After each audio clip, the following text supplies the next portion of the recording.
Hay un tramo de agua que incluso los exploradores más experimentados temen.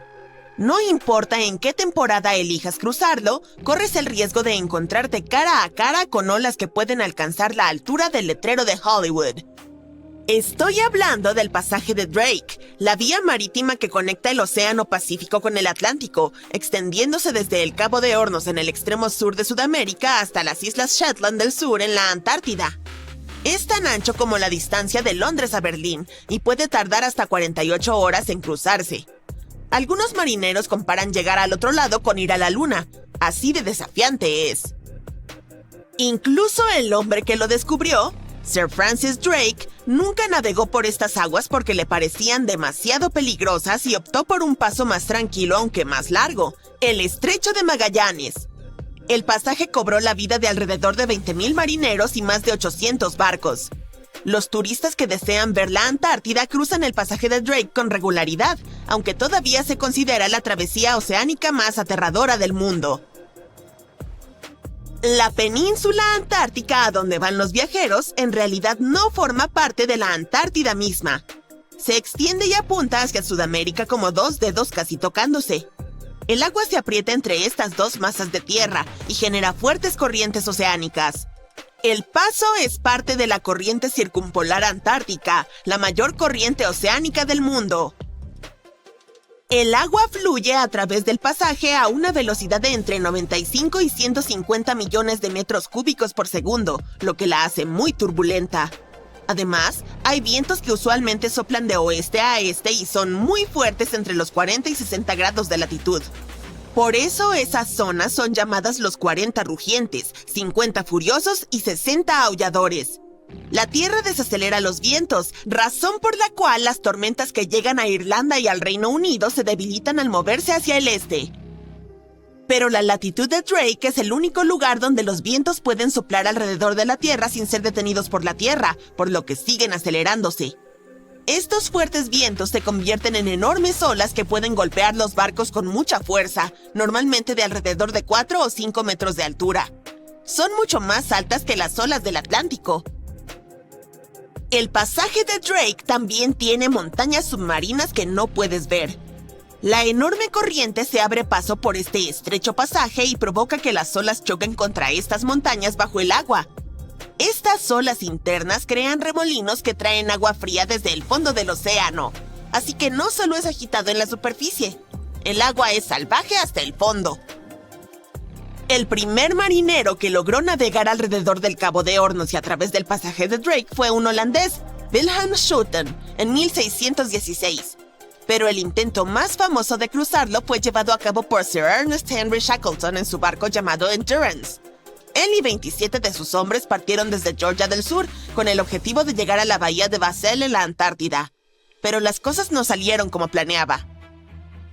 El 19 de enero de 1915, su barco se quedó atascado en el hielo y en octubre comenzó a hundirse. Acamparon en hielo flotante durante 2 meses antes de navegar en botes salvavidas a un lugar remoto y helado llamado Isla Elefante. Shackleton y 5 hombres hicieron un viaje arriesgado hacia Georgia del Sur para buscar ayuda. Les llevó 15 días cruzar el paso Drake con vientos huracanados. Finalmente llegaron a salvo y organizaron un rescate para el resto de la tripulación.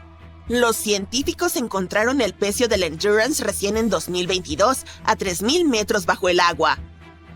En diciembre de 2019, 6 valientes atletas decidieron cruzar el pasaje de Drake remando un bote por primera vez en la historia. Les llevó 12 días de remo continuo, con una rotación de remeros cada 90 minutos. Lo lograron, y probablemente fue la manera más difícil posible de cruzar el pasaje. Los atletas mencionaron que estaba frío, mojado y sucio, y las olas los golpeaban como muros. El clima en el pasaje de Drake cambia mucho, pero los capitanes de barcos siempre pueden preverlo y rotar su rumbo. Pueden adelantar la hora de salida para tener un margen de seguridad y no quedarse atrapados en medio del pasaje en las peores condiciones. A veces, el viaje es suave y tranquilo, y lo llaman Lago Drake. Otras veces, los marineros sienten olas agitadas y se llama Batido Drake. Algunos capitanes experimentados que cruzan a menudo el paso dicen que el efecto Lago Drake ocurre una vez cada 10 cruces y experimentan el Batido Drake 1 o 2 veces cada 10 viajes. Un balandro o un kayak probablemente no sobrevivirán el viaje entre olas gigantes, pero las embarcaciones modernas y los cruceros tienen cascos resistentes y mecanismos de estabilización avanzados. Así que el viaje ya no es tan peligroso. Pero aún así es toda una aventura, especialmente si te mareas. Si no te apetece arriesgarte, pero deseas viajar del Océano Pacífico al Océano Atlántico por agua de manera rápida, el Canal de Panamá te está esperando. La gente comenzó a pensar en crear un pasaje acuático a través de Panamá en el siglo XVI. En aquel entonces, un explorador español descubrió que solo un delgado tramo de tierra separaba los dos océanos. Pero parecía imposible construirlo debido a las montañas y la densa jungla, por lo que la idea tuvo que esperar un par de siglos. Finalmente, en 1880, Francia, liderada por el hombre que concretó el Canal de Suez en Egipto, intentó construir el canal. Pero las personas que comenzaron la construcción pronto descubrieron que era mucho más difícil de lo que parecía en el mapa. La tierra de Panamá era uno de los lugares más difíciles y peligrosos para cavar una gran vía acuática. Los trabajadores tenían que mover literalmente enormes montañas en una jungla llena de serpientes, donde hacía muchísimo calor y llovía intensamente. Durante la temporada de lluvias, las fuertes precipitaciones convertían los ríos en rápidos salvajes y empapaban a los trabajadores. A veces, no veían el sol por 2 semanas y sus ropas permanecían mojadas todo el tiempo. Grandes rocas caían y diminutos mosquitos que portaban malaria enfermaban gravemente a la gente. Y luego sucedió un terremoto. Estaban perdiendo miles de personas. Por eso, Francia decidió abandonar el proyecto después de 7 años.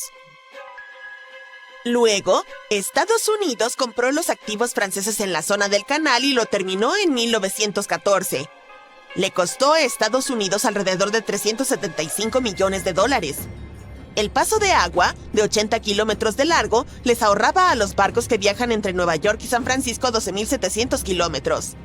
Alrededor de 14,000 barcos lo utilizan cada año y pagan aproximadamente $1.800.000 en peajes. Así que parece que todo valió la pena. Otro desafiante curso de agua de esta parte del mundo es el río Amazonas. Tiene aproximadamente 7,000 kilómetros de largo, fluye a través de 3 países y más de 30 millones de personas viven en su cuenca. Pero no hay ni un solo puente que lo cruce. El río tiene muchos pantanos y suelos blandos, por lo que los ingenieros deberían construir puentes muy largos y cimientos muy profundos, lo cual cuesta mucho dinero. Construir puentes sobre aguas profundas es complicado, pero en otros lugares del mundo, los ingenieros pueden utilizar cosas como plataformas flotantes para ayudar. El cauce del río y los niveles de agua cambian mucho durante el año. En la estación seca, de junio a noviembre, el río suele tener entre 3 y 9 kilómetros de ancho. Pero en la temporada de lluvias, de diciembre a abril, el río puede llegar a medir hasta 48 kilómetros de ancho y el nivel del agua puede subir hasta 15 metros. Por eso no se pueden construir puentes flotantes ni pontones. Las riberas están compuestas de tierra blanda que se mueve y se erosiona con las estaciones, lo que hace las cosas aún más difíciles. Tendría que ser un proyecto absolutamente único para superar todos estos desafíos. Por suerte, no hay una necesidad urgente de un puente sobre el Amazonas en este momento. El río mayormente atraviesa zonas poco pobladas, por lo que no hay tantas carreteras principales que necesiten ser conectadas por puentes. En algunas regiones del Océano Pacífico los barcos se hunden con mucha facilidad, lo que causa temor en los navegantes. Aunque hay muchas rutas en esa zona, existen algunas que pocos se atreven a cruzar porque atravesarlas puede significar enfrentarse a fuerzas de la naturaleza extremadamente peligrosas. Si necesitas viajar de Asia a América en barco, la ruta más evidente sería la más corta y rápida, es decir, una línea casi recta bajo el Océano Pacífico Norte. Sin embargo, es mejor evitar cruzar este lugar y optar por rutas más largas y costosas, pero mucho más seguras. No hay una sola razón, sino varias. El Pacífico alberga algunas de las aguas más peligrosas del planeta. Cuando abrimos un mapa del mundo, generalmente vemos que el Océano Pacífico está como dividido, lo que nos impide darnos cuenta de lo grande que es, pero en realidad este gigante cubre casi un tercio de la superficie de la Tierra. Es unas 10 veces más grande que el océano más pequeño del mundo, el Ártico. En otras palabras, al cruzarlo, las probabilidades de quedar aislado de cualquier masa terrestre son muy altas, y en casos de emergencias, fallas mecánicas o tormentas, la ayuda podría tardar días o incluso semanas en llegar. Esto aumenta significativamente el riesgo de accidentes graves, la posibilidad de pérdida de carga y, en casos más graves, algo aún peor.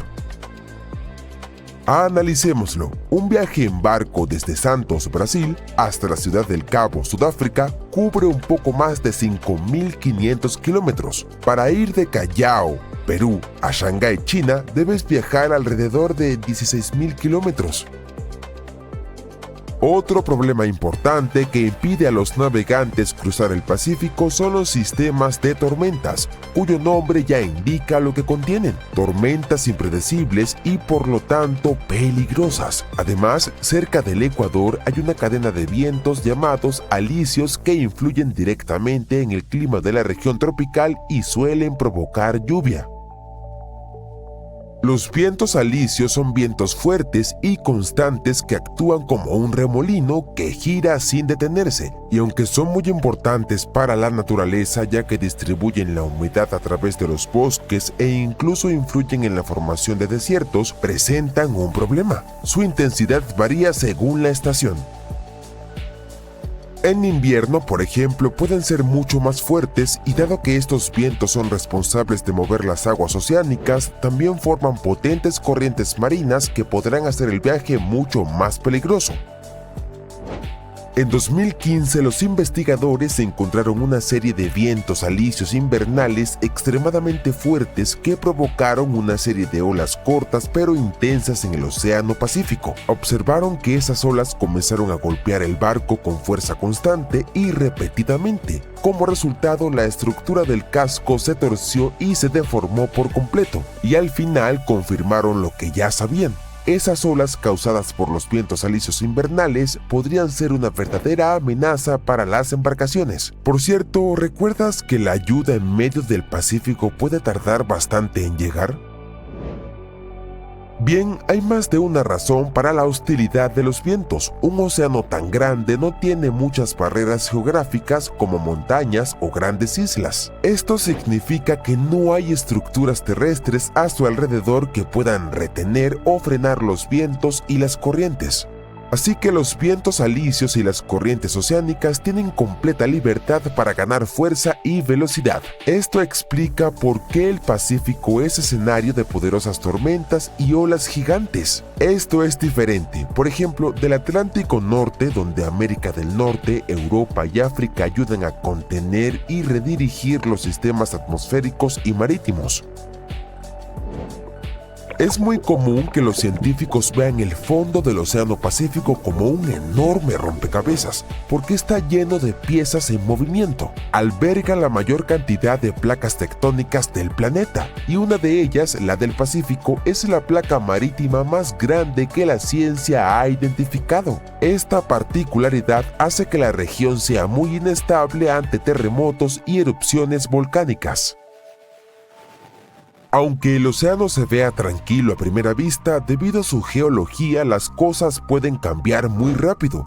Esto lo hace impredecible y traicionero. Por ejemplo, en 2020, el buque de carga Oneapus estaba cruzando el océano a 2.500 kilómetros al noreste de Hawái, cuando quedó atrapado en una tormenta torrencial. Como resultado, más de 1.800 contenedores se dañaron al caer al fondo del mar. Cientos más se cayeron en la cubierta y se convirtieron en un verdadero dominó de acero por la fuerza del viento. El capitán logró dirigir el barco hacia Japón. El viaje duró una semana y recién llegar allí comprendieron la magnitud de la pérdida.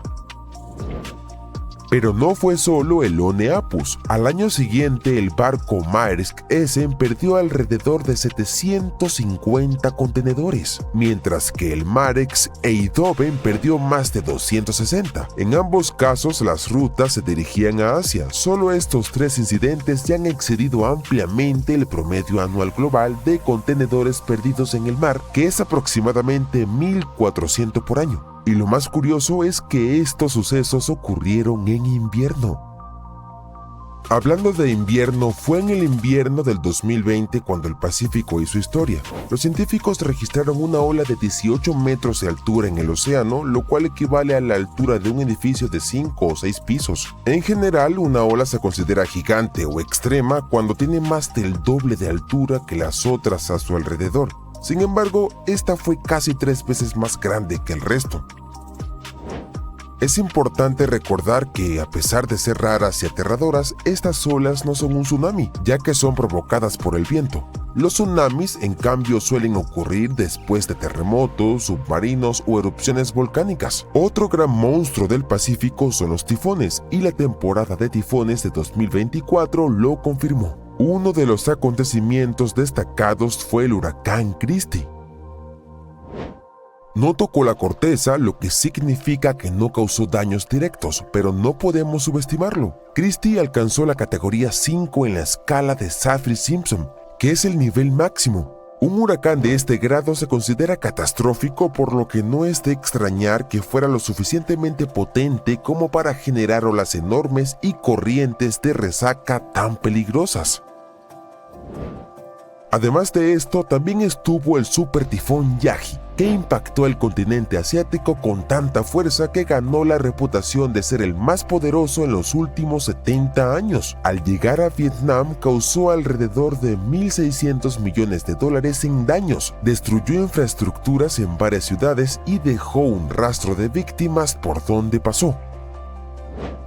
Como si esto no fuera suficiente, el Pacífico también alberga una de las regiones más inestables del planeta, el famoso Anillo de Fuego. Es una enorme área con forma de grieta que presenta una intensidad actividad volcánica y sísmica. Es el lugar tectónicamente más activo del mundo, ya que las placas de las cortezas se mueven constantemente allí. Se separan y chocan o se rozan entre sí, lo que hace que la región tenga terremotos y erupciones volcánicas todo el tiempo.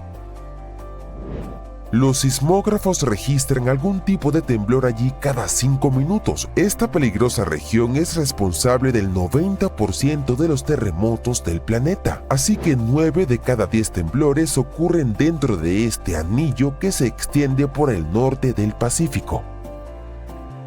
Y la peor parte es que no solo afecta a América del Norte o a Asia. En 2023 se sintieron temblores vinculados al Anillo de Fuego en varios países de América Latina, como Argentina, Chile, Ecuador y Perú. Hubo un rastro de destrucción y se perdieron las vidas de unas 15 personas. No faltan razones para que los barcos eviten la ruta más corta a través del Pacífico y opten por las más largas. Como reza el dicho popular, más vale prevenir que curar. El naufragio del MS Estonia es uno de los peores desastres marítimos en Europa. Los restos de este enorme barco siguen en el fondo del mar Báltico, pero durante mucho tiempo las autoridades no permitieron que nadie se acercara. Es más, en algún momento hasta planearon sepultar la nave bajo miles de toneladas de concreto. Pero, ¿por qué? Si solo era un ferry de pasajeros. Quizás alguien realmente quería ocultar algún secreto relacionado con el barco. Vamos a intentar descubrirlo. El 27 de septiembre de 1994, el MS Estonia zarpó de Tallinn rumbo a Estocolmo. A bordo iban 803 pasajeros y 186 tripulantes. Desde el inicio del trayecto, el ferry enfrentó dificultades por una tormenta muy fuerte. Sin embargo, las olas altas y los vientos fuertes no eran raros en el mar Báltico en otoño, y la tripulación estaba preparada. Pero cerca de la 1 de la madrugada, algo salió mal. Se escuchó un fuerte estruendo metálico. Según el informe posterior del accidente, ese ruido fue causado por una ola gigante que golpeó el barco. Había algo raro en esa ola. Lo sabrán más adelante. Se escuchó un fuerte estruendo. Después, cerca de la 1 de la madrugada, el visera de proa se levantó, las puertas cedieron y el agua entró a raudales. La tripulación envió una señal, pero el agua llenaba el barco rápido. Cerca de la 1:50 de la madrugada, el Estonia se hundió. De todos los pasajeros, 138 personas sobrevivieron. Una de ellas falleció después en el hospital. La noticia del desastre conmocionó a Europa. Para Suecia y Estonia, fue una de las peores catástrofes en la historia de ambos países, ya que la mayoría de los pasajeros a bordo eran ciudadanos de estas naciones. Pero, ¿qué fue exactamente lo que pasó? ¿Por qué el barco se hundió tan rápido? ¿Qué fue esa enorme ola? Por supuesto, se inició una investigación. Al principio no hubo sospechas, pero luego pasaron cosas extrañas. Estonia, Suecia y Finlandia organizaron la Comisión Conjunta de Investigación de Accidentes, conocida como JAIC. Después de una investigación exhaustiva, la comisión concluyó que el mecanismo de cierre de la visera de proa falló por la presión del oleaje fuerte, provocando que la visera se desprendiera, arrancando la rampa de proa y permitiendo que cantidades enormes de agua inundaran la cubierta de vehículos. Pero, ¿por qué pasó esto? Dijeron que la causa fue un mantenimiento deficiente. Sin embargo, los sobrevivientes aseguraron que todo empezó con un fuerte estruendo. Los seguros no generaron ese sonido. Algo más ocurrió. La gente no solo escuchó la explosión, sino que también la sintieron. Pero por alguna razón, estos testimonios no se incluyeron en el informe. Raro, ¿no? Y eso fue solo el principio. Cuando un ferry está en puerto, su visera de proa hermética se abre para que los pasajeros y vehículos puedan abordar. Esta sección se abrió durante la tormenta y permitió que el agua entrara a chorros. Sin embargo, la visera de proa fue encontrada después a casi 1,5 kilómetros del sitio del naufragio. 6 semanas después del desastre, la sacaron del mar y la escondieron en una base cerca de Estocolmo para investigar. Esa pieza del barco sigue ahí hoy. Las autoridades suecas prometieron que iban a sacar el barco completo del fondo del mar, pero entonces algo pasó y de repente cambiaron de opinión. Luego, en 1995, los gobiernos de Suecia, Finlandia, Estonia, el Reino Unido y varios otros países prohibieron por completo cualquier investigación de los restos. Como castigo, los infractores podían enfrentar 2 años de prisión. Dijeron que era por razones éticas. Según ellos, el sitio es una tumba marítima y nadie debería acercarse por respeto a los ahogados. Pero las decisiones extrañas no terminaron ahí. Las autoridades de Suecia, Finlandia y Estonia incluso decidieron sellar el barco hundido con concreto para que nadie pudiera perturbar los restos ni permitir que los saqueadores llegaran a ellos. Por supuesto, los familiares de los pasajeros estaban indignados. Hicieron reuniones, manifestaciones, protestaron contra la decisión y funcionó. Las autoridades abandonaron el plan de sellar el barco con concreto, pero la prohibición de acercarse sin autorización sigue vigente.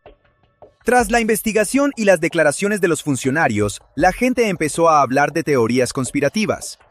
El barco quizás llevaba tecnología secreta o información confidencial. Considerando que esta hipotética tecnología iba en un barco de pasajeros, alguien pudo haber querido mantener ese transporte en secreto. Otra versión afirmaba que una especie de cohete submarino impactó el barco, perforó la sección de proa y generó el fuerte estruendo que escucharon los sobrevivientes. Pero, ¿por qué alguien lanzaría un cohete así? Quizás por la carga del barco. Incluso si la embarcación transportaba algo clasificado, ¿hay alguna evidencia que respalde esta versión más allá de las teorías? Sí, hay algunas. En el año 2000, un periodista alemán logró llegar al sitio del naufragio y tomó una muestra del casco del barco hundido. Analizó la pieza y dijo que el metal sufrió fuerzas por una explosión. Sin embargo, otros especialistas de un laboratorio gubernamental descubrieron después que marcas similares podían encontrarse en otros ferries también. Dijeron que no era consecuencia de una explosión, sino el resultado de un tratamiento anticorrosivo especial aplicado al acero. Es difícil saber qué creer, pero había otro detalle. En 2004, 10 años después de la tragedia, la televisión sueca entrevistó a un exoficial de aduanas que había trabajado en el puerto de Estocolmo. Dijo que semanas antes del desastre, 2 cajas fueron transportadas por el puerto en el MS Estonia. El oficial de aduanas quiso saber más sobre la carga, pero sus superiores le ordenaron ignorarla. Eso significa que el barco quizás ya había estado transportando algún tipo de carga secreta, incluso antes de la tragedia. La prohibición de investigar los restos, los testimonios de testigos que no se incluyeron en la investigación, la entrevista del oficial de aduanas y la indignación pública. Todos estos factores eran demasiado importantes como para simplemente ignorarlos y olvidarse del desastre. A pesar de la prohibición, un hombre decidió acercarse al barco.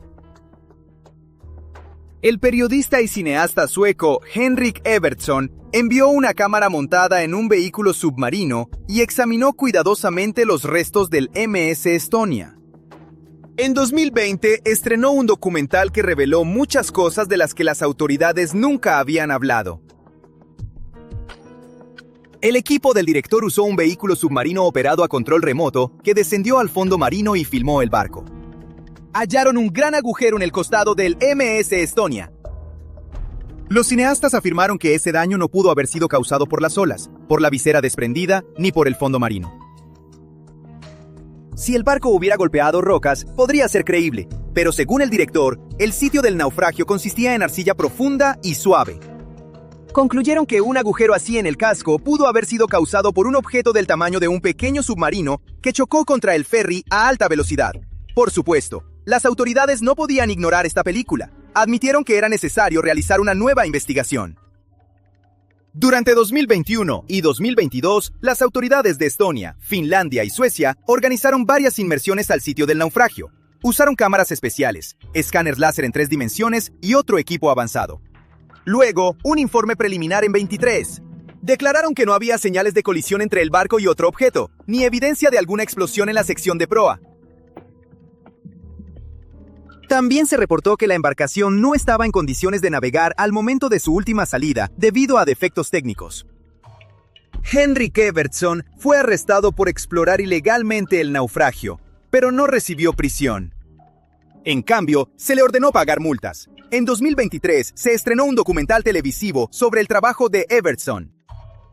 La película afirmaba que Henrik quiso convencer a la audiencia de que un objeto desconocido había chocado contra el barco, y usó materiales gráficos que engañaron a los espectadores. Tal vez no lo hizo. Tal vez las autoridades tenían razón. O tal vez las teorías conspirativas alrededor del barco también son ciertas. Hasta el día de hoy, nadie sabe exactamente qué le pasó al MS Estonia en aquel fatídico día. Las olas del océano pueden hacerse mucho más grandes de lo que imaginábamos y ser mucho más peligrosas de lo que creíamos. Antes se pensaba que las olas solo se movían en 2 dimensiones, nada más suben y bajan, como cuando las dibujas en una hoja.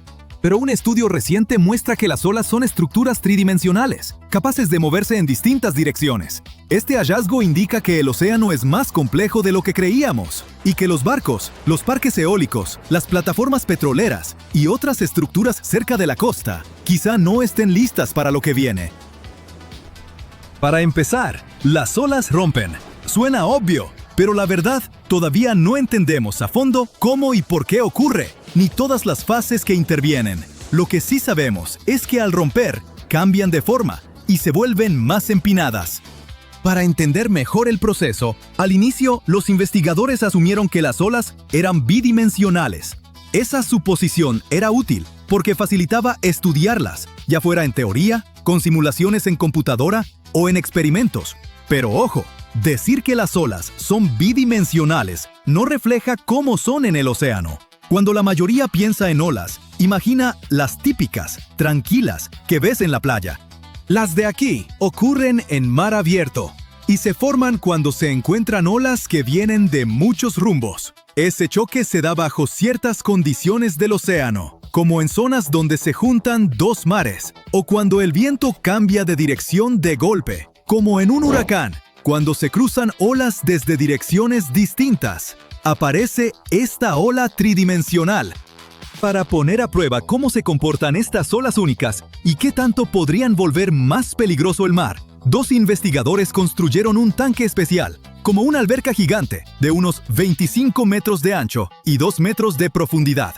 Alrededor de ese tanque, instalaron 168 paletas mecánicas. Funcionan como manos gigantes, que empujan el agua de un lado a otro para generar olas. Tal cual cuando pasas la mano por el agua en la tina. Pausa el video y ve a hacerlo ya. No, espera, era broma. En fin, estas paletas pueden generar olas de distintos tamaños y formas. Además, absorben las olas que regresan, para que no reboten por la alberca y arruinen las pruebas.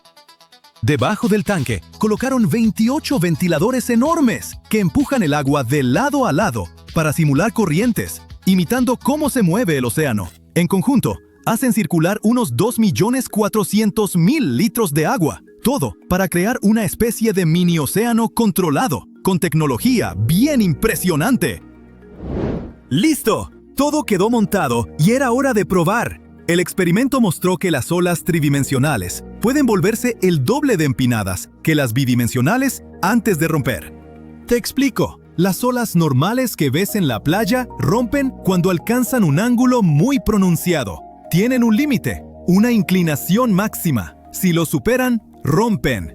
Lo que dice este estudio es que en mar abierto pueden llegar a ser hasta un 80% más empinadas que ese límite antes de empezar a romper. Eso también significa que pueden alcanzar casi el doble de altura que una ola normal antes de empezar a romper. Pero hallaron algo más interesante. Normalmente, cuando una ola rompe, se forma una cresta blanca, esa parte espumosa de arriba.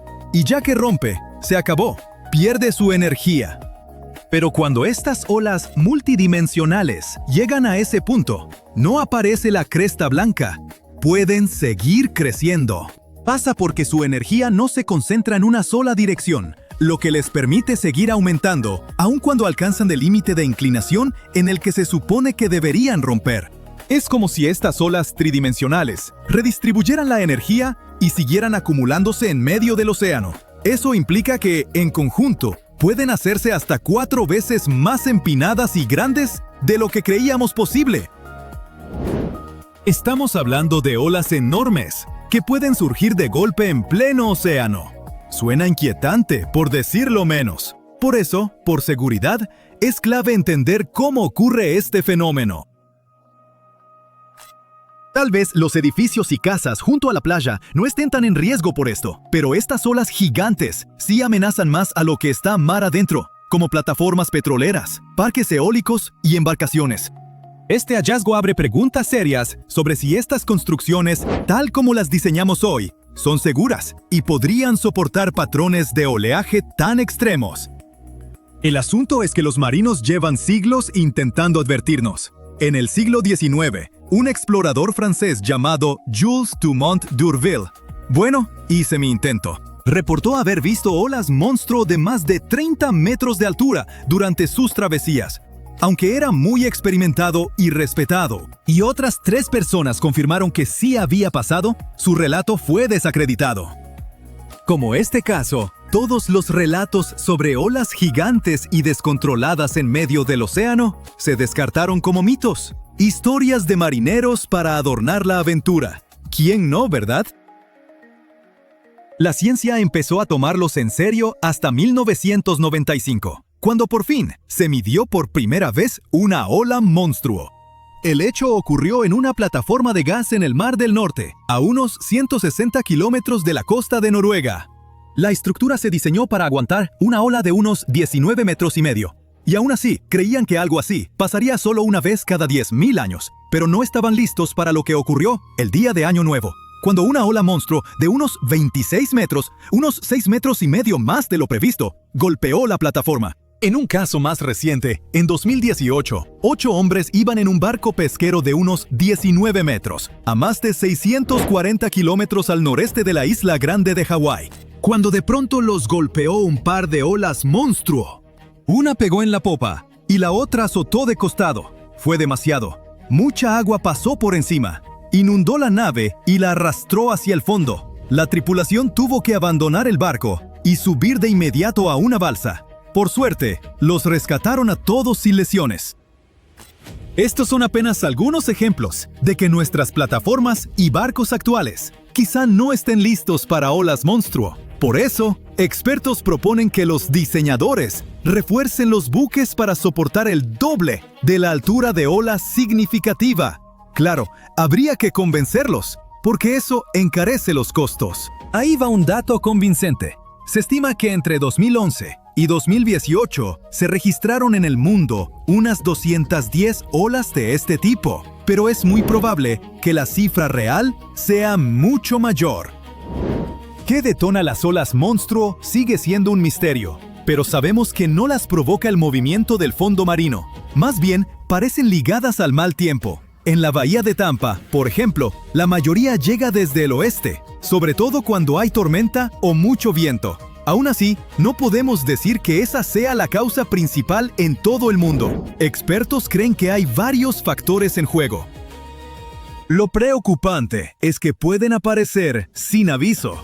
El mar abierto puede estar en calma total y de pronto todo se vuelve una lucha por sobrevivir. Entonces, ¿podemos predecir este fenómeno? Parece que sí. En un estudio muy reciente, crearon un sistema computacional que usa mediciones de boyas para anticipar olas inusualmente grandes con 5 minutos de ventaja. Detecta cerca de 3 de cada 4 olas monstruo. Aunque lanza algunas falsas alarmas, los investigadores dicen que por seguridad, es mejor saber que podría venir una ola así que no saberlo. Y en eso creo que todos coincidimos. ¿Puedes levantar una camioneta con tus manos? Me imagino que no. Pero permíteme presentarte al forzudo original de la naturaleza, el océano, que lanzó rocas de 700 toneladas como si fueran guijarros durante un megatsunami que golpeó a África hace miles de años. No fue solo un mal día en la playa. Este megatsunami fue tan poderoso que hizo que los tsunamis de Indonesia de 2004 y Japón de 2011 parecieran salpicaduras de piscina infantil. Para darte una idea de lo aterradores que ya son los tsunamis comunes, el de Japón produjo olas de 40 metros de altura. El tsunami del Océano Índico fue un poco más pequeño, pero se cobró más de 200,000 vidas en varios países. Ahora, imagina algo mucho peor. Durante mucho tiempo, los científicos pensaron que olas tan grandes eran solo ciencia ficción. Pero luego encontraron estas enormes rocas, gigantes pedazos de piedra arrojados lejos hacia el interior, e hicieron los cálculos. Resulta que solo unas olas de alrededor de 250 metros de altura podrían haber llevado a cabo ese tipo de vandalismo rocoso. ¿Y el culpable? Un volcán que se desmoronó al caer al océano y desencadenó uno de los tsunamis más poderosos que la Tierra haya visto. Por lo general, se culpa a los terremotos submarinos por los tsunamis. Son causados por las placas tectónicas y sus constantes colisiones. Pero, ¿y los volcanes? También tienen potencial para generar tsunamis. En 1883, por ejemplo, un volcán de Indonesia llamado Krakatoa estuvo erupcionando durante 6 meses sin parar hasta que explotó y se escuchó hasta en Australia. Esto desencadenó muchos tsunamis, algunos de casi 30 metros de altura. Sin embargo, eso fue como meter un dedo del pie en el agua en comparación con el gran chapuzón del megatsunami. En tiempos antiguos, el volcán que se desmoronó durante el megatsunami era enorme y no solo se desmoronó. Perdió un pedazo que tenía 10 veces el tamaño del monte Everest. 10 montes Everest. Era como si la Tierra quisiera ver qué sucedía si arrojáramos una montaña al océano solo por diversión. Era tan inmenso que cuando todo el lado del volcán cayó de golpe en el Atlántico, formó olas que podrían cubrir 3 veces la Estatua de la Libertad. También destruyó una isla a más de 50 kilómetros de distancia. El volcán detrás de esta escena digna de una película de Michael Bay se llamaba Fogo, ubicado, como no podía ser de otra manera, en la isla de Fogo. Esta isla es básicamente un único volcán que emergió del mar gracias a un punto caliente de magma, un lugar en el océano donde una gran cantidad de magma escapa y entra en erupción, como un volcán submarino. Con el tiempo, este magma se enfrió y se apiló como panqueques hasta que, ¡voilá! Tras 7 grandes erupciones, la isla salió del océano como si estuviera jugando al escondite. ¡Sorpresa! ¡Es un volcán! Pero la dramática entrada de Fogo también era una bomba de tiempo. Verás, cuanto más crece un volcán, más pesa, y si no hay suficiente magma dentro de él para sostenerlo, todo puede colapsar. A veces, no hace falta mucho. Un pequeño terremoto, algo de erosión o simplemente una base inestable hecha de sedimento blando puede desencadenar un colapso. Es como un tipo muy alto tratando de mantener el equilibrio sobre un montón de canicas. Fogo tenía todos los ingredientes de la mala suerte. demasiado alto, demasiado pesado y construido sobre un suelo blando. Y se pone peor. A medida que el volcán se hace más pesado, comienza a aplastar el magma que está debajo. Esa lava no puede subir, así que se cuece allí abajo, espesándose lentamente como una sopa que se deja en una hornilla demasiado tiempo. Los gases se acumulan, la presión aumenta y en algún momento, ¡boom! Es la versión volcánica de comer demasiados burritos y luego intentar contener un estornudo. Esta presión tan potente y el desequilibrio pueden desencadenar lo que se llama un colapso lateral, que en términos científicos significa, ¡ups!, la mitad del volcán acaba de caer al océano. Eso fue lo que sucedió con Fogo. La mayoría de las islas volcánicas que se formaron de esta manera han desaparecido, pero Fogo está muy viva y activa. De hecho, su última erupción fue en 2014, y considerando que estalla cada 20 años, será mejor no viajar a la isla Fogo alrededor del 2034. Durante mucho tiempo, los científicos creyeron que solo las grandes y voluminosas islas volcánicas podían colapsar de esta manera. Pero nuevas investigaciones indican que incluso las más pequeñas y delgadas, como los Danny DeVito del mundo insular, tampoco están a salvo. El asunto es que las pequeñas islas volcánicas solo parecen estables por su escasa masa. Es como si Danny DeVito y Arnold Schwarzenegger se resbalaran en el hielo. La caída de Arnie podría causar más caos, pero Danny podría salir volando. Y esos pequeños colapsos importan. Pensemos en Santa María, una pequeña isla que es unas 170 veces más pequeña que Hawái. Ha colapsado múltiples veces, no porque quisiera, sino porque básicamente está sobre migas húmedas. Su fundamento es sedimento marino suelto y, para empeorar las cosas, está justo al lado de la falla de las Azores Orientales, donde 3 placas tectónicas se encuentran para sus enfrentamientos diarios. Esta falla es responsable de muchos terremotos e incluso de algunos tsunamis que ocurrieron en Lisboa en el pasado, así que puedes imaginar lo que es vivir justo encima de ella. Cada vez que el volcán de Santa María entra en erupción y crece, también se hunde. Pero cuando una porción se derrumba, vuelve a salir a flote como una boya. Esta montaña submarina que se convierte en isla y luego vuelve a montaña submarina es como una montaña rusa que aparece y desaparece en el océano, como un submarino jugando al escondite. Y con cada aparición viene la posibilidad de un tsunami. Otro volcán con problemas de confianza es el Pacaya, ubicado en Guatemala. Entre 2011 y 2013, los científicos observaron movimientos extraños en el suelo, pequeños desplazamientos que sugerían que algo debajo se estaba inquietando. En efecto, en 2014, el Pacaya hizo erupción. Afortunadamente no colapsó, pero ese riesgo aún persiste, en especial si el magma queda atrapado como sucedió con Fogo.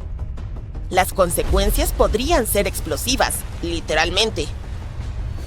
De hecho, hace unos 1000 años, el Pacaya tuvo un colapso que envió avalanchas de escombros a 25 kilómetros de distancia. Desde entonces, se ha reconstruido como un fénix ardiente, pero podría desmoronarse de nuevo. Por eso, los vulcanólogos se obsesionan con las más pequeñas oscilaciones. No es paranoia si la montaña realmente podría caer. Bien, tal vez estés pensando, de acuerdo, pero eso fue en el pasado.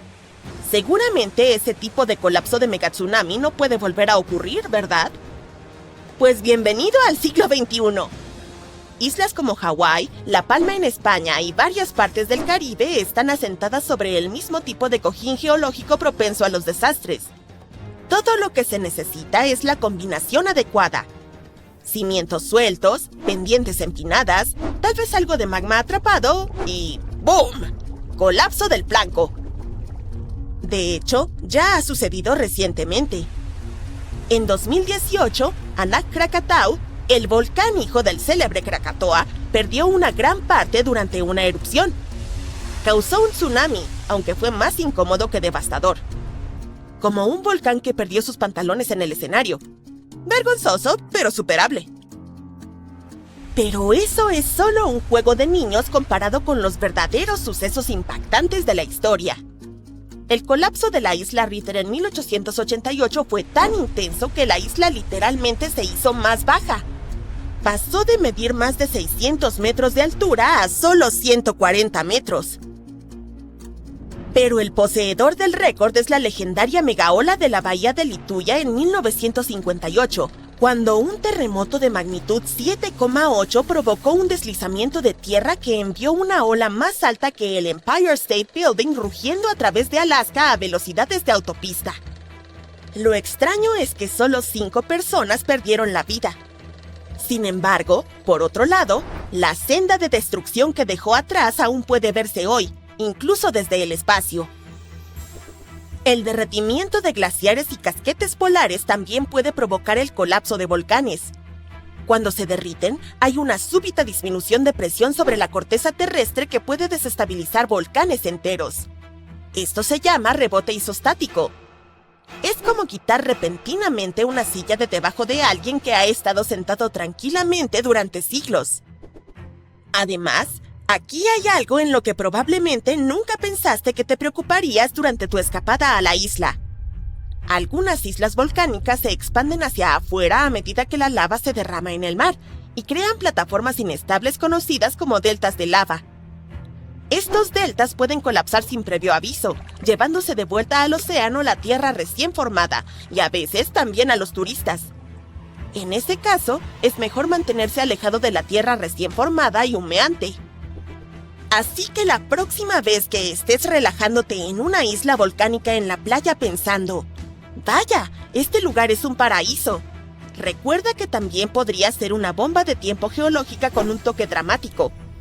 Desde bolas de cañón antiguas del tamaño de montañas hasta deltas de lava sorpresa, los volcanes tienen fama de revoltosos. En una agradable noche de verano del 30 de agosto de 1892, un magnate naviero, Peter G. Minch, llevó a su familia de crucero por el lago Superior. Viajaban en el Western Reserve, que se suponía que era uno de los barcos más seguros de su época. Estaba hecho de un tipo de acero parecido al utilizado para construir el Titanic y terminó con un destino trágico similar. El barco se partió en dos y fue encontrado recién 132 años después, en 2024. El barco de vapor de 90 metros fue el primer carguero revestido de acero en los Grandes Lagos. Un periódico lo llamó el Galgo de Interior, por la rapidez en la que cortaba las aguas. Peter G. Minch era el propietario e inventor de esta embarcación, que había sido construida 2 años antes en Cleveland. En la noche de su último viaje, el barco partió hacia Two Harbors, Minnesota. Minch llevó a 5 de sus familiares, su esposa, sus 2 hijos, su cuñada y su sobrina. A bordo también había 22 miembros de la tripulación. Fue un viaje agradable y tranquilo mientras navegaban por el lago Hurón. Poco después de que dejaron Whitefish Bay, el lago se volvió indomable y la tripulación tuvo que echar anclas por un tiempo. Más tarde, esa noche, al entrar en el lago Superior alrededor de las 9, una violenta tormenta de verano apareció con vientos poderosos y olas rompientes. Entonces el desastre. El barco comenzó a partirse en dos. En solo 10 minutos el Western Reserve estaba completamente bajo el agua. Todos lograron subir a los botes salvavidas. La familia Minch, con algunos miembros de la tripulación, tomó el de madera y las 10 personas restantes se metieron en el de metal. Pero la tormenta fue tan brutal que el bote de metal se hundió de inmediato y solo unos pocos lograron subir al otro bote salvavidas. El segundo bote flotó durante las siguientes 10 horas. Un barco de vapor pasó cerca, pero no notó ni escuchó a las personas que pedían ayuda. Alrededor de las 7 de la mañana siguiente, el bote salvavidas llegó a estar a 1,5 kilómetros de la costa de Deer Park, Michigan. Estaban tan cerca de estar a salvo, pero tristemente el bote salvavidas también se volcó y todos acabaron en el agua helada. El único sobreviviente de esta tragedia fue Harry Stewart, de 24 años, el timotel del barco. Nadó más de 1 kilómetro a través de las aguas heladas y logró llegar a la orilla, casi inconsciente pero vivo. Más tarde mencionó que sobrevivió gracias a una chaqueta de marinero de tejido grueso y ajustada. El Western Reserve estuvo perdido durante más de 100 años, hasta que un par de exploradores decididos finalmente lo localizaron. Pasaron más de 2 años buscando sin descanso los restos en la península superior de Michigan. Darryl y Dan Ertel encontraron el barco utilizando un sonar de barrido lateral que abarca 0,8 kilómetros a cada lado. Un día vieron un pequeño punto en el lado izquierdo del escaneo. Era pequeño, pero Darryl midió la sombra, notó que tenía unos 12 metros de altura y se dio cuenta de que debía ser algo importante. Así que dieron la vuelta y escanearon directamente sobre el punto. Vieron escotillas de carga y parecía que el barco se había partido en dos, con una mitad encima de la otra en una posición casi imposible. Cada pieza medía alrededor de 45 metros de largo y una vez que comprobaron el ancho, supieron con certeza que acababan de encontrar el legendario Western Reserve. Los historiadores aún no están seguros de por qué el barco que se suponía que era insumergible se partió por la mitad de repente, pero tienen algunas teorías. Una idea es algo llamado curvatura. Sucede cuando el barco sube sobre una ola gigante y la proa y la popa quedan suspendidas en el aire sin nada debajo para sostenerlas. Eso ejerce una tremenda presión en el medio y se dobla como un palo cuando tiras de ambos extremos. Otra razón plausible tiene que ver con el acero del que estaba hecho el barco. En aquel entonces, el acero era el nuevo y más popular sustituto del hierro. Sin embargo, el control de calidad no era perfecto. Algunas placas de acero no se fabricaron adecuadamente, lo que pudo haber ocasionado un punto débil significativo en el casco del barco. También existe la posibilidad de que el barco no tuviera suficiente lustre, que es el peso utilizado para mantener la estabilidad, o quizás no estaba bien equilibrado. Lamentablemente, solo 8 semanas después de la tragedia del Western Reserve, otro buque que había sido construido al mismo tiempo con placas de acero similares repitió el destino de su gemelo. El W.H. Gilcher era un carguero a vapor de lago utilizado para transportar mercancías entre puertos en los Grandes Lagos. Partió en lo que se suponía que sería un viaje de rutina el 26 de octubre de 1892, cargado con más de 3.000 toneladas de carbón. El barco dejó Buffalo con rumbo a Milwaukee. El capitán Letts H. Weeks y una tripulación de 18 personas estaban a bordo. Todo parecía normal al principio y para la tarde del 28 de octubre, el barco pasó por el estrecho de Machinicac y entró en el lago Michigan. Se esperaba que llegara a Milwaukee el día 30, pero nunca lo logró. Una tormenta muy fuerte azotó el lago Michigan y el lago Huron el 28 y 29 de octubre, causando estragos en los planes de viaje de muchas embarcaciones. Cuando la tormenta finalmente pasó y los barcos comenzaron a llegar al puerto, la gente empezó a reconstruir lo que había sucedido. Al W.H. Gilcher, un capitán que estaba navegando cerca con su goleta, dijo que vio un gran vapor luchando contra la tormenta a unos 30 kilómetros al noreste de la isla North Manitou, alrededor de las 8 de la noche del 28. El barco parecía indefenso y no había movimiento ni señales de vida. Otro capitán vio más tarde muebles y partes del puente de un barco flotando en el lago cerca de la isla South Manitou. Posteriormente, 2 vapores más recogieron piezas rotas del puente del W. Gilcher en la misma zona. Se hizo evidente que la tormenta había destruido al carguero y trágicamente nadie sobrevivió. Los Grandes Lagos son un verdadero punto clave para los naufragios y ha habido entre 6.000 y 10.000 aquí desde el siglo XVII. En 1679, Le Griffon se convirtió en el primer barco europeo en desaparecer sin dejar rastro en los lagos. Navegó desde Buffalo, Nueva York, hasta Green Bay, Wisconsin, pasando por el lago Erie, el río Detroit, el lago St. Clair y el lago Huron antes de llegar al lago Michigan. Después de una parada en Green Bay, comenzó a regresar y luego nunca se lo volvió a ver. En 1975 ocurrió uno de los naufragios más famosos cuando el enorme carguero de minerales de 220 metros, el SS Edmund Fitzgerald, se hundió en el lago superior. Se suponía que una tormenta otoñal se mantendría muy al sur de su ruta, pero las cosas cambiaron rápidamente. Otro buque de carga, el Arthur M. Anderson, lo seguía de cerca y mantenía contacto por radio con el capitán del Fitzgerald, Ernest McSorley. Para la tarde del 10 de noviembre, las olas se estrellaban contra la cubierta y ráfagas de viento de más de 130 kilómetros por hora golpeaban con fuerza a ambos barcos. A las 7:20 de la tarde, el Anderson ya no pudo comunicarse con el Fitzgerald por radio y había desaparecido del radar. No hubo llamada de socorro ni advertencia. El enorme barco simplemente había desaparecido. Más tarde, los equipos de búsqueda encontraron el naufragio a más de 160 metros bajo la superficie, partido en 2 enormes pedazos. Ninguno de los 29 miembros de la tripulación sobrevivió y nadie presenció lo que sucedió. Podría haber todo tipo de razones para tales tragedias, desde errores de juicios y fallos de equipo, hasta simplemente estar en el lugar equivocado en el momento equivocado. Los grandes lagos son cuerpos de agua inmensos con sistemas meteorológicos que esperarías encontrar en los mares. Estos mares interiores se encuentran en el corazón del continente, donde se forman vientos con fuerza de huracán y potentes tormentas.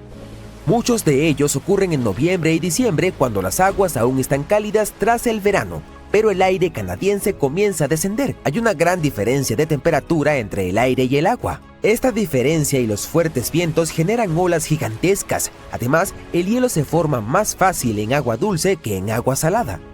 Se acumulan rápidamente en los barcos y los tripulantes también tienen que moverse por traicioneras aguas heladas. Los niveles de agua también son inestables. En años lluviosos, las tormentas son más probables y esto incrementa el riesgo de daño o desastre. Todos hemos soñado con visitar el Ártico y contemplar las maravillas naturales, los osos polares retozando sobre los témpanos de hielo o las auroras boreales bailando en el cielo. Pues bien, siento decírtelo, pero tampoco la Antártida será visitada por turistas en un futuro próximo. ¿Por qué? Averigüémoslo. En primer lugar, ¿dónde queda la Antártida? Está situada en el hemisferio sur, concretamente en el Polo Sur. La rodea el océano Antártico y la mayor parte del continente está cubierta de hielo, lo que la convierte en uno de los lugares más remotos y gélidos de la Tierra. ¿Has conocido alguna vez a alguien que haya ido a la Antártida? Probablemente no. Es uno de los sitios menos visitados del planeta y solo un puñado de afortunados exploradores han viajado hasta allí y han contemplado los glaciares y los campos de hielo. Créeme cuando te digo que la fauna y los paisajes son de otro mundo. Pero, ¿por qué no conviene viajar a la Antártida? Bueno, para empezar, el medio ambiente es increíblemente frágil y puede dañarse con facilidad. Además, no hay poblaciones humanas nativas en el continente, por lo que tu viaje sería básicamente como visitar una isla deshabitada. Y no olvidemos que es uno de los destinos más caros. A pesar de todo, la Antártida no está vigilada como una fortaleza, sino que existe un acuerdo internacional llamado Tratado Antártico. Este tratado se negoció para impedir cualquier actividad no deseada en el continente y les prohíbe a los Estados miembros que realicen algunas pruebas allí. Pero la razón principal por la que no podemos entrar así como así en la Antártida es que tiene un ecosistema delicado que necesita protección. El tratado establece que la Antártida debe utilizarse únicamente con fines pacíficos y debe estar libre de cualquier actividad humana que pueda dañar el medio ambiente. Los científicos aún están aprendiendo sobre el ecosistema único del continente y nuestra actividad y las máquinas podrían alterar el delicado equilibrio que existe allí. Si aún tienes ganas de ir a la Antártida, conseguir el permiso no es precisamente algo sencillo. Hay que llenar unos formularios especiales y solicitar la autorización correspondiente. Una vez allí, tendrás que seguir unas estrictas directrices para proteger el medio ambiente, como no molestar a la fauna ni llevarte recuerdos como rocas, plantas o animales. Pero, ¿se puede vivir en la Antártida? Aunque no haya leyes que prohíban residir allí de forma permanente, se trata de un entorno inhóspito e inadecuado para la vida humana. Las temperaturas pueden alcanzar los 60 grados bajo cero, lo que hace casi imposible que alguien sobreviva sin el equipo y la experiencia adecuados. Además, la tierra más cercana está a más de 1.600 kilómetros, por lo que sus habitantes están completamente aislados del resto del mundo. Quién sabe, quizá algún día tengamos la oportunidad de visitar este continente único y fascinante, pero hasta entonces, admirémoslo desde lejos. Pero ahora hablemos un poco sobre el descubrimiento de la Antártida. A diferencia de otros lugares que ya estaban habitados, la Antártida nunca tuvo una población humana nativa. Los antiguos filósofos griegos tuvieron alguna idea sobre el continente y lo llamaron Antárctos, que significa opuesto al oso. Los osos a los que se refiere no son los polares, sino las constelaciones de la Osa Mayor y la Osa Menor, que solo pueden observarse en el hemisferio norte. En consecuencia, el término significa lo contrario de la Tierra del Oso. A finales del siglo XVIII y principios del XIX, los barcos balleneros y cazadores de focas se aventuraban más al sur al doblar el Cabo de Hornos, en la punta de Sudamérica. Se sabía que ir más al sur significaba a menudo enfrentar vientos más fuertes, pero también existía el riesgo de chocar con hielos flotantes de todos los tamaños, y los vientos y los mares podían resultar peligrosos para el barco y la tripulación. El capitán James Cook fue el primero en cruzar el Círculo Polar Ártico el 17 de enero de 1773 en la región del Mar de Ross. llegó aún más lejos un año después y aunque no avistó tierra, se acercó a 80 kilómetros y vio depósitos de roca retenidos en icebergs, lo que indicaba la existencia de una tierra más al sur. Se considera que el primer avistamiento de la Antártida tuvo lugar en enero de 1820 durante el viaje de 2 barcos al mando del capitán Fabian Gottlieb von Bellinghausen, en el marco de una expedición exploratoria de 2 años alrededor del mundo para descubrir nuevas tierras. Los barcos del capitán fueron los primeros en cruzar el Círculo Polar Ártico desde Cook. El primer desembarco indiscutible en la Antártida no se produjo hasta mucho más tarde, el 24 de enero de 1895 en el Cabo Adair, durante el viaje ballenero del buque Antarctic dirigido por Henrik Ball. Un pequeño bote con 6 o quizás 7 hombres a bordo desembarcó en condiciones de calma. Ahora puede que resulte difícil de creer, pero la Antártida es un desierto. Con todo ese hielo, uno pensaría que es como un paraíso invernal con peleas de bolas de nieve y chocolate caliente todo el día.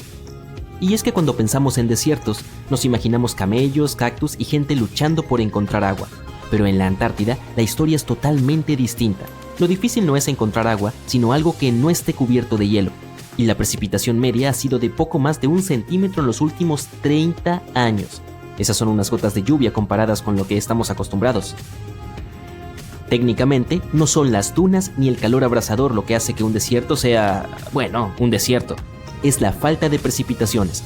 Pero no te alarmes, si alguna vez te encuentras perdido en la Antártida, no tendrás que preocuparte por pasar sed. Eso sí, asegúrate de llevar una chaqueta y unos guantes porque hace suficiente frío como para convertirte en un cubito. La Antártida no solo es uno de los lugares más secos de la Tierra, sino también el más frío, el más ventoso y el más alto. Los pingüinos y los científicos de la Antártida se encuentran a veces en un aprieto cuando se trata de medir el tiempo. A diferencia del resto de los habitantes de este gran planeta azul, en el sur de la Antártida no hay uso horario. Todas las líneas de longitud confluyen en un único punto en el polo sur, por lo que es difícil saber qué hora es. Ahora puede que estés pensando, pero ¿cómo llevan los científicos e investigadores la cuenta del tiempo allí? Buena pregunta. Usualmente se ajustan a la zona horaria del país del que parten. Sin embargo, con estaciones de todo el mundo en la península antártica, a veces se producen situaciones algo confusas. Imagínate intentar coordinar algo con los países vecinos sin despertarlos sin querer en mitad de la noche. Y puede que pienses que no hay mucho que puedas sobrevivir en un lugar donde la temperatura es extremadamente fría, el sol apenas aparece y el viento puede arrastrarte más rápido que una planta rodadora. Pues bien, como en muchos rincones de la Tierra, la vida también encontró un camino en la Antártida. Lo creas o no, este continente helado bulle de actividad.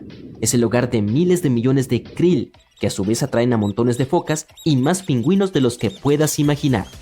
Pero no te dejes engañar por su aspecto tierno y adorable. Los pingüinos son los mejores nadadores, con cuerpos hidrodinámicos que les darían envidia a los ganadores de medallas olímpicas. Bajan a tierra para reproducirse y relajarse, pero su verdadero talento consiste en robarse piedritas unos a otros y construir refugios para mantenerse calientes. La Antártida también alberga a la especie de pingüino de mayor tamaño.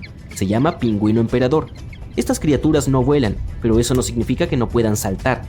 De hecho, algunos de ellos pueden saltar hasta 3 metros. Y no nos olvidemos de las focas, con sus cuerpos peludos y sus cantos característicos. Estos mamíferos marinos están protegidos por el Tratado Antártico y prosperan también en las frías aguas del Océano Antártico.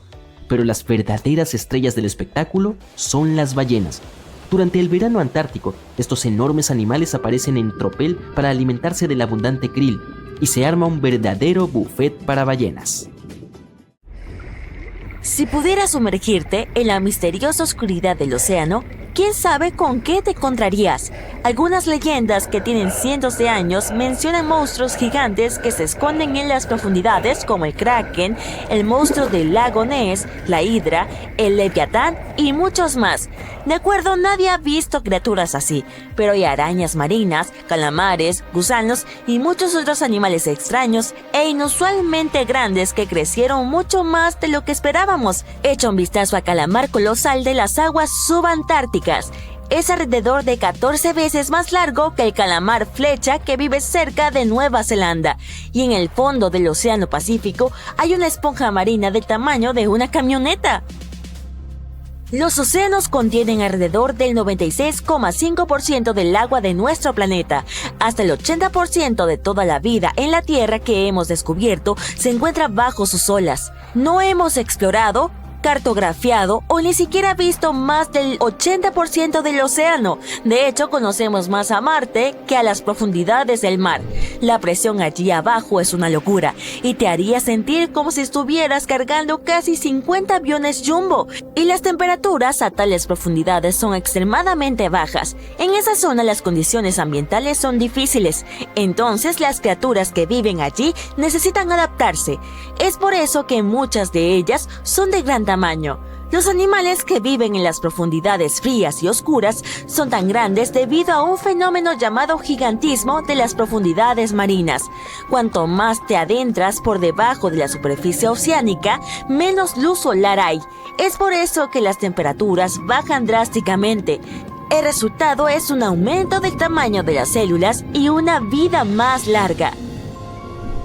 Además, estas criaturas no tienen tanto oxígeno como los animales marinos que viven en zonas menos profundas, y sus fuentes de alimentos son mínimas. Gran parte de la comida que obtienen proviene de aguas más superficiales y cae hasta estas zonas frías y oscuras. Cuando no hay suficiente alimento, el tamaño es una ventaja. Las criaturas más grandes pueden moverse más lejos y más rápido para encontrar algo que comer. Su metabolismo funciona más lento, no digieren tan rápido, por lo que pueden almacenar el alimento y conservar energía para tiempos difíciles. Cuando no hay nada para comer, tampoco necesitan regular la temperatura de su cuerpo, lo que les ayuda a ahorrar algo de energía que luego pueden transferir a otros procesos corporales. Maduran más lentamente y más tarde que los que viven en aguas más superficiales. La mayoría de las especies de peces que habitan en aguas profundas viven 30 años o incluso más. El pez reloj anaranjado, de hecho, vive hasta 150 años. Ese chico supera los 7 metros de largo y puede pesar hasta 1,5 toneladas, pero crecer hasta ser tan grande les toma mucho tiempo. Comienzan a buscar pareja cuando tienen más de 100 años y pueden vivir tanto porque casi no hay depredadores a tales profundidades. Además, no hay seres humanos u otras cosas que puedan perturbarlos o poner en peligro su existencia. Aquí el ambiente es bastante estable, por lo que hay muchos animales que son básicamente fósiles vivientes, porque probablemente no han cambiado en millones de años. Los primeros 200 metros de profundidad del océano se consideran mar abierto. La mayor parte de la vida marina que hemos descubierto vive allí, ya que esa es el área a la que llega la luz del sol. Y luego, a medida que continúas bajando, llegas a la zona crepuscular. Parece que nada vive allí, pero a unos 250 metros se ve florecer un pequeño oasis de vida antigua. Por ejemplo, hay lirios de mar, animales que han estado viviendo a tales profundidades sin cambios por millones de años. Los elacantos, otro fósil viviente, habita en el océano desde hace más de 360 millones de años. Los mixinos tampoco han cambiado en mucho tiempo, algo así como 300 millones de años. Esta criatura vive a profundidades de 1700 metros. Evolucionaron antes que el resto de los vertebrados, por lo que este es el único animal vivo sin mandíbulas ni espinas, aunque tiene cráneo. Las criaturas de aguas profundas no pueden sobrevivir más cerca de la superficie. Están adaptadas a las profundidades y a una mayor presión hidrostática. Los humanos y otros organismos que tienen espacios internos llenos de gas terminarían aplastados si pudieran llegar allí abajo. Es por eso que los buzos de aguas profundas siempre deben usar trajes especiales diseñados para entornos con mayor presión, aunque no vayan a las áreas donde viven estos gigantes. Pero cerca de la Antártida puedes ver el gigantismo mucho más cerca de la superficie, como las esponjas gigantes, las babosas de mar, las arañas de mar del tamaño de un plato, los gusanos e incluso algunos organismos unicelulares enormes. Todos tienden a enfriarse en aguas menos profundas. Los científicos no están seguros del porqué, pero creen que podría tener algo que ver con el oxígeno. Las especies gigantes usan solo un poco de oxígeno y las aguas que hay alrededor de la Antártida son bastante ricas en este gas, lo que significa que casi no hay límite para que estos animales crezcan cada vez más. Volvamos a las criaturas de las profundidades. Como mencioné, tuvieron que adaptarse a una fuerte presión. Casi no tienen espacios de aire en su interior. El agua que forma parte de su cuerpo está a la misma presión que la del ambiente. Pero si estos animales suben hacia la superficie, probablemente se hinchen y tal vez exploten. Basta con mirar al pez gota, el que se lleva el título del animal más feo del mundo. Se ve normal muy por debajo de la superficie, donde se encuentra su hábitat natural, pero cuando sube a la superficie, donde la presión es 120 veces menor, cambia de forma. El pez gota no tiene esqueleto ni músculos, por lo que sin la alta presión de las profundidades del mar, termina siendo flácido. Las oscuras profundidades oceánicas no solo dan miedo de ver, sino también de escuchar. En 1997, unos científicos estaban tratando de encontrar volcanes submarinos frente a la costa de América del Sur. Durante sus viajes, registraron uno de los ruidos más fuertes jamás escuchados. Fue un fenómeno muy extraño. Resultó tan potente que incluso los sensores ubicados a más de 4.800 kilómetros de distancia lograron detectarlo. Más tarde lo llamaron el blob. Les tomó 15 años concluir que el sonido provenía de un terremoto, cuando la actividad sísmica rompe el suelo congelado. El agua del fondo del océano no siempre es extremadamente fría. Hay fumarolas hidrotermales en el lecho marino, y el agua que sale de ellas puede alcanzar los 400 grados centígrados. La poderosa presión, sí, la misma que te aplastaría, es lo que no permite que el agua hierva. Hay cientos de especies animales que viven cerca de los respiraderos hidrotermales de aguas profundas. Algunos de ellos son los gusanos tubulares, no se parecen a nada que hayamos visto antes. Estos gusanos absorben productos químicos de los respiraderos. Así es como alimentan a las bacterias que viven en ellos, y a cambio esas bacterias les dan el carbono que los gusanos tubulares necesitan para sobrevivir. 2/3 de todas las especies de coral descubiertas viven en partes oscuras, profundas y extremadamente frías del océano. Hay especies que incluso viven a unos 5 kilómetros de profundidad. Pueden sobrevivir a temperaturas de 2 grados bajo cero. Algunos de estos corales de agua fría tienen más de 8.000 años. Forman estructuras asombrosas que pueden elevarse hasta 35 metros de altura. Las profundidades no son solo un mundo misterioso de criaturas extrañas. El paisaje bajo la superficie también es magnífico. Los cañones que se esconden allí hacen que incluso el Gran Cañón parezca pequeño. Por ejemplo, echa un vistazo al que se encuentra en el mar de Bering, el cañón Semchung. Su relieve vertical tiene más de 2.600 metros de profundidad. ¡Es enorme! Las olas más grandes del océano no son las que puedes ver desde la costa. Ocurren debajo de la superficie y se llaman olas internas. Se producen entre dos masas de agua que tienen densidades diferentes. Viajan a velocidades de miles de kilómetros por hora y pueden tener 200 metros de altura. Al principio los investigadores pensaron que sus cámaras estaban fallando. Era lo único que podía explicar la extraña imagen frente a ellos. Agua hirviente salía disparada hacia arriba, mientras metano frío burbujeaba justo al lado. Esa combinación no debería existir, pero allí estaba. Los científicos exploraban el fondo del océano cerca de Papúa Nueva Guinea cuando se toparon con un extraño punto caliente en las profundidades. No era como ningún otro. Gas supercaliente y metano frío burbujeaban casi uno junto al otro. Esto casi nunca pasa en la naturaleza. Así que los investigadores quedaron bastante impactados. Andaban explorando con un robot de buceo profundo, el ROV Kiel 6000, investigando volcanes submarinos en una remota cadena de islas. Estos volcanes esconden todo tipo de cosas extrañas, pero nadie esperaba encontrar una fuente hidrotermal completa ahí abajo. Además, otras expediciones habían pasado por la zona antes y no la detectaron.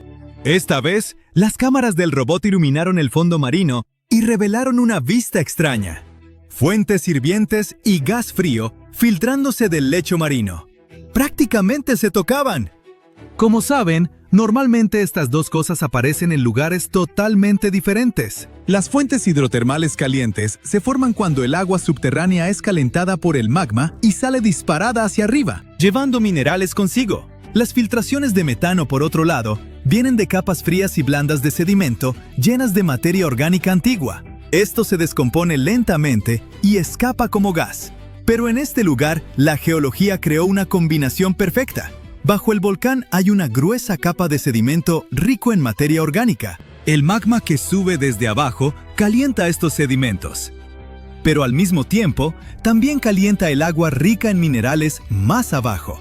Así obtienes dos fluidos muy diferentes: agua ardiente de la fuente y gas metano más frío. Aún así, ambos suben por las mismas grietas del fondo marino. Cuando llegan a la superficie, escapan a solo centímetros de distancia, así que terminas con este extraño vecindario, donde agua mineral hirviente y burbujas frías de metano conviven como mejores amigos. Para los científicos marinos, es como descubrir un unicornio que también puede volar. Es raro, extraño y súper emocionante. Algo aún más emocionante es que junto a esas extrañas fuentes calientes y frías, todo un mini mundo de criaturas ha invadido las rocas. El lugar está lleno de enormes grupos de mejillones de aguas profundas, largos gusanos tubulares, camarones pequeños y anfípodos por todos lados, y hasta pepinos de mar morados brillantes a la vista. Los animales están tan amontonados que es difícil ver la roca debajo. Los científicos están bastante seguros de que algunas de estas criaturas son totalmente nuevas para la ciencia, pero necesitan una expedición especial solo para identificar todo lo que vive ahí. La extraña mezcla de fluidos calientes y gas rico en metano también cambia las rocas mismas. El metano ahí abajo está súper concentrado, mientras que el agua caliente que viene de más adentro del volcán trae químicos consigo. Juntos, crean reacciones inusuales bajo tierra. Por eso, metales como el oro y la plata se han acumulado en las rocas, junto con elementos como arsénico, antimonio y mercurio. Es como una cápsula del tiempo química. Las rocas muestran señales de una fase antigua y muy caliente, cuando se formaban los metales preciosos. Hoy, las fuentes están más frías, pero siguen activas. Aunque esta zona de aguas profundas es rara y está llena de vida, no está a salvo. Ya hay minería cerca, y los desechos de la enorme mina de oro de aquí se tiran al océano.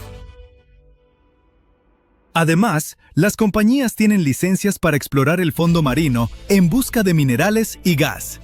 Todo esto pone en peligro a la frágil comunidad de las fuentes, porque muchos animales aquí solo pueden sobrevivir en estas condiciones exactas. Por eso, los científicos piden más investigación y planes de protección sólidos antes de que este ecosistema único sea dañado sin remedio. Este tesoro submarino debe salvarse antes de que la industria lo destruya. Sin embargo, este descubrimiento no es el único ecosistema único que hemos encontrado. En enero de 2025, un iceberg gigantesco llamado A84, del tamaño aproximado de Chicago, se desprendió de la plataforma de hielo George VI en la Antártida. Esta plataforma es enorme por sí sola, con unos 450 kilómetros de punta a punta y unos 250 metros de grosor. Durante el verano antártico, de noviembre a finales de febrero, la superficie de la plataforma se derrite y forma lagos largos y delgados, llamados lagos de cinta. Les pusieron ese nombre porque realmente parecen cintas heladas gigantes estiradas sobre la superficie. Cuando A84 se desprendió y se alejó, expuso parte del fondo marino que había estado sellado bajo el hielo quién sabe por cuánto tiempo. Era un lugar que absolutamente nadie había visto antes. Un equipo de investigación a bordo del barco Falkor también estaba en el mar de Bellingshausen en ese momento. En cuanto supieron del desprendimiento del iceberg, abandonaron su plan original.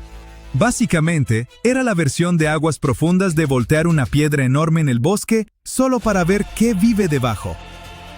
Durante 8 días, los científicos enviaron su robot submarino, Subastian, y exploraron profundidades de más de 1200 metros. Ahí abajo, en esa oscuridad helada, descubrieron un ecosistema oculto lleno de vida. Enormes corales y esponjas formaban vecindarios submarinos completamente repletos de criaturas.